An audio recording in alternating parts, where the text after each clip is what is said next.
the death in Solano County. Also, more than 100 homes have burned there. Our new reality here is with all these fires in the past few years and with CAL FIRE stretched so thin, people are fighting their own fires to protect their own homes. Let's bring in NBC Bay Area's Jody Hernandez, who joins us in Vacaville. It has been a taxing day for our crews, including you there, just watching the destruction. We see some of it right behind you, Jody. That's right, Raj, and of course we got that very sad news from the Solano County Sheriff's Department this afternoon. I just got off the phone with them and they tell me that they have actually had search teams looking through areas like this, burned out homes, looking for possible fire victims. And this afternoon, sadly, they did find the body of a man along this very road, Pleasance Valley Road. He was at his burned out house. They tell me that that man's family had reported him missing yesterday afternoon after the fire swept through this area early yesterday morning. They hadn't heard from their loved one, and so they sent out search teams to go looking for him, and of course got that sad news this afternoon. Now, unfortunately, a lot of people who live out in this area have felt like they have been forced to try to protect and save their homes themselves. The fire swept through his property early yesterday morning, but Dilso Baltazar is still racing to put out hot spots. I need to put out that fire. I need to take care of the property. I need to put out the hot spots. It's in my property. Baltazar had to sneak in past the roadblocks to get to his place today. Without any firefighters in sight, he says he must take matters into his own hands. He's using a generator and fire hoses to pump water from his swimming pool onto the flames. Let the homeowner take care of their own property, if you guys cannot. While he lost a barn, a few cars, and his wine cellar, his house is still standing, and he wants to keep it that way. He says it wasn't firefighters who saved his house, but his neighbor, Mike Johnson, who noticed the house start to catch fire. The 5 redwood posts that are holding up the front of this property were on fire. So I got a 5-gallon bucket and went to his pool and started throwing water on it. Johnson's own house and brand new boat were fully engulfed. Realizing he couldn't do anything to save his place, he pitched in to help his neighbor. Something fairly good happened as compared to losing everything everywhere. Tonight, more fire crews are arriving to join the fight as the fire rages on. Johnson hopes they can get a handle on it. God willing, it'll be over with soon. Too late for me and a lot of others. Now, in addition to losing his house, Mike Johnson also lost his treasured antique collection. This is all that's left of it. Well, the only thing that he can really salvage out here. Again, there are families that have lost everything, and unfortunately a Solano County family who has lost the most important thing, a loved one. We got that confirmation from the Solano County Sheriff's Department that a man was found in his burned home this afternoon. They also tell me that they have reports of other missing people in this area, and so they have search teams out there looking for those additional missing people, and they plan to have search teams out here all day tomorrow. Reporting live in Solano County, I'm Jody Hernandez, NBC Bay Area News. As difficult as it is to lose property, when we start hearing about these loss of life, it's when it really puts us in perspective for all of us, Jody. So thank you. And we did hear CAL FIRE talking to us about that Red Cross and how you can check to see if someone's on there or how you can file a missing persons report. So that's something that you need to be aware of. Now, the fires are burning all across the region, and yes, they're forcing thousands of people to evacuate. In Sonoma County, at least 25,000 people were told they had to leave their homes. Alameda County, several dozen rural ranches have been evacuated. In Napa County, more than 13,000 people have been told to get out. And just a short while ago, as we were watching that news conference, we heard that 48,000 people in that Santa Cruz area were being told to get out. Now, people are doing what they can to escape. The fire is large in Santa Cruz. You can see the smoke just billowing. That's right above the mountains. Flames also burning in San Mateo County. More than 20,000 people evacuated there, including our own Governor Thomas, who left Scotts Valley. Let's get to NBC Bay Area's Robert Honda. He's in Felton, and it is a mad rush to get out safely before things get worse, Robert. Yes, it's been that kind of day for everybody, but it has been especially frantic and exhausting for firefighters. We're here at their base camp in Felton with crews who have been on the front lines for quite a long time, finally getting some food and rest. But for people in the towns who have to look at this, there's no time to relax. The Santa Cruz mountain communities have an eerie look, like ghost towns, as thousands of residents got the word today to pack up and leave for their own safety. Michael Herzog and Megan Alasago are doing whatever they can to try to protect their Felton home. And after getting their evacuation notice this morning, grabbing what they need, including their pets. We just really got the essentials. The rest we have to pick and choose, and they're staying here. How about the rabbits? Rabbits are coming. Rabbits are important. They're family. I think it's worse up in Boulder Creek at the moment, and but it could come straight down Fall Creek and be right at us, which is why we're trying to get out of here. With the steep terrain and so much area to cover, firefighters had little choice but to set backfires to try to keep flames away from the nearby homes. I know the fire is just over the ridge. It was really dark on my way up here this morning, so I know it's close, and just hoping the wind doesn't pick up and they can get some aircraft flying. And the Redwood Keg store owner in the ghost town that is Boulder Creek stayed open until the last minute, much to the relief of evacuee Richard Mentor. If it weren't for her, my cat would go hunt. Well, I got to go into Santa Cruz now, so. Where are you going? I don't know. Well, a lot of evacuees don't know where they're going. We saw shopping centers packed with vehicles loaded with personal belongings, all with people who are probably wondering if they'll have a place to return to later.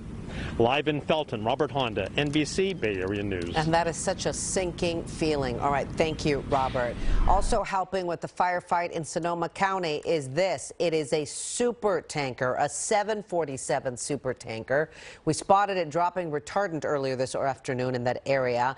It's also helping in another fire burning in Marin County inside the Point Reyes National Seashore. The jet can actually drop up to 19,000 gallons of retardant. Okay, so many fires, so widespread, impacting so many people. Some of them your own friends, your family, even us here, our co-workers. Yesterday we showed you how our colleagues Damien Trujillo and Robbie Beeson, our photographer, had to leave their homes. Today it's Garvin Thomas who was evacuated from his home in Santa Cruz County with the kids, with the dog, with his wife, and he's joining us now to tell us what you should and shouldn't bring when you're told that you have to go.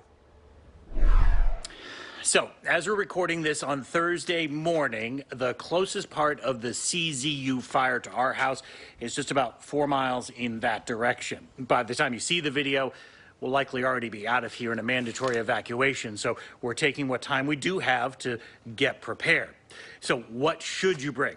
Most important things, of course, people and pets. And I want to say a word about bringing your pets. I've covered many fires before and heard stories about people when it got time to evacuate, as they were trying to get cats and dogs into the car, the dog scared would run away. So be really careful to keep a hand on them. You don't want to have to waste any time looking for them, or worse yet, leave without them. As for what else to pack, laptops and computer hard drives, medications, food for your pet, obviously clothes and toiletries to last for at least a few days. As for sentimental objects like photos, well, that's your call based on how much space you have. Outside the home, move anything away that you can. I've moved chairs, propane tanks, even cardboard waiting for recycling. If your lawn or roof is covered with leaves, best to clean them up. Inside the house, close all the windows and remove curtains and other flammable window coverings.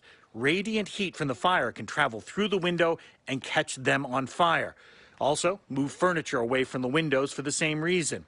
Close all interior doors to prevent any drafts, and leave a light on in each room so firefighters can more easily spot your home through the smoke. And finally, and only if you have time, it's not a bad idea to take a ladder and prop it up outside your house and pull your hose where firefighters can see it. You see, in situations like this, they have to make tough choices about which houses they think they can save and which ones they think they can't. You want to make sure your home is the easiest one to protect.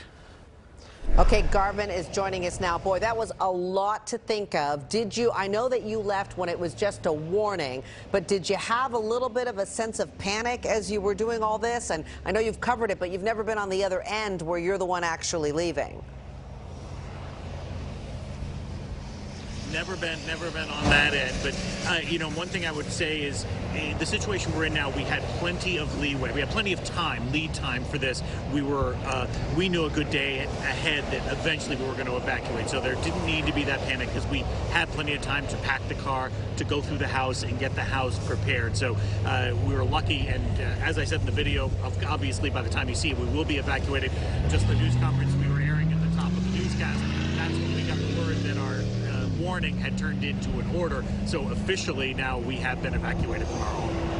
Yeah, it just seems like it's especially overwhelming when you're talking about putting the kids in the car and making those decisions, Garvin, of what is really valuable and what's the most important thing to go. I think I'd struggle with that a lot as we see people lose so many mementos and so many important things that they have in these fires.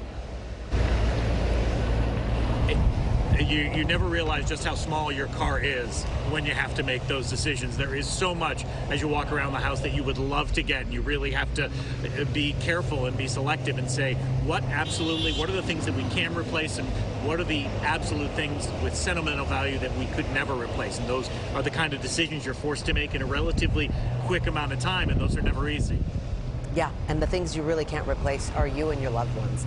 That's the most important thing. Thank you, Garvin. Be safe. Absolutely. And you have a lot of company. We just heard from CAL FIRE that now with the evacuation of Scotts Valley, 48,000 people in that CZU fire are now out of their homes. So be careful. Good to see Garvin there. Yes, he got his kids, he got his dog, and they are safe. Now, almost anywhere you live in the Bay Area, you can see that smoke, or at least breathe that smoke. All week, we have had some of the worst air quality in the world. Let's bring in Chris Kamara now. Chris, some of us actually got a break today. Peninsula and South Bay, pretty good. I can see your map, but everywhere else, pretty cruddy. Yeah, exactly. This is thanks to IQ Air. Here's the leaderboard, so you can see the color scale at the bottom. Green is good, purple very unhealthy, and what's in between, the oranges and red, are also unhealthy. We can see a fair amount of orange and red on the map. That puts us right in line with places like Kuwait City and Tehran as far as air quality is concerned. But you're right, Raj. You can see some improvements here on the peninsula. Let me zoom out, though, and you can see the broader picture. And you can see as you march to the east, the air quality declines, and we get into those purples where actually the air quality is worse than places like Tehran and Kuwait City. Let's look at our tower cams. We can show you the dichotomy we've got going on here. So here's Palo Alto, and you can see blue sky. It's actually improving there in Palo Alto as we look at 101.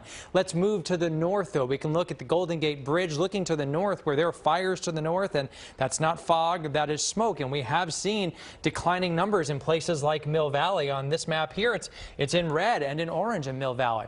Third camera we want to show you is Walnut Creek, and it's looking toward, as we were talking about, marching to the east and the declining air quality. Well, that camera is looking to the east, and you can see that thick haze and smoke. So do what you can to remain indoors as much as possible and limit your access outside because it is just no good for you. Back to you guys.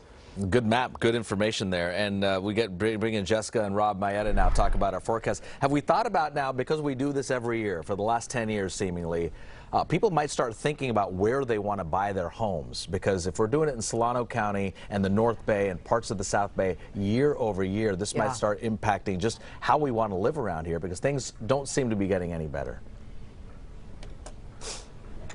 Yeah, it's very true, and we're seeing kind of the convergence of summer weather patterns and what appears to be a developing moderate drought across much of the region, coming together to really accelerate these wildfires in terms of how fast they're growing and spreading across the Bay Area, not just this year, but really over the last 5 to 10 years when you talk about it on that respect. But let's take you outside to San Jose right now.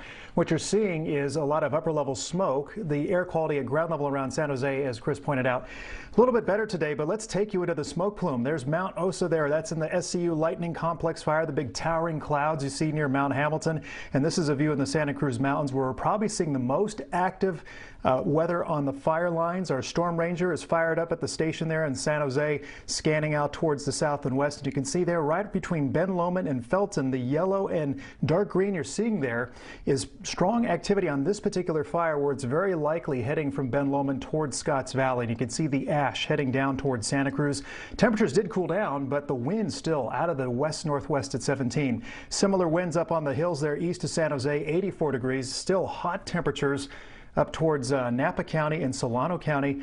Not much of a break there. Most of the Bay Area managed to cool down, but on the higher hilltops above that cooler wedge of marine air, it is still plenty warm and dry. And look at the radar here. Switched over to, again, wildfire smoke ash mode, if you will. You can see how the upper level winds are sending those bits of ash all around the Bay Area. Temperatures continue to cool down. That is the one pleasant change we saw today as the winds have picked up. I do think tomorrow, though, we begin a slight upward trend of temperatures. Notice from noon in the 80s to mid-afternoon temperatures in the inland East Bay returning to the mid-90s. So short term, we will see temperatures climbing up over the next couple of days or so. Not to the levels that brought us to excessive heat warnings like we saw most of this week, but a bit of a warming trend, which means we could begin to see more issues with smoke pollution. And early next week, next half hour, we're going to take a very important closer look at what could be another round of tropical moisture headed our way, which really set all of this off at the beginning of the week, was all those thousands of lightning strikes. That is something we want to avoid. We'll take a closer look at an analysis of what could be coming early next week in the forecast in our next half hour. Okay. Thank you, Rob.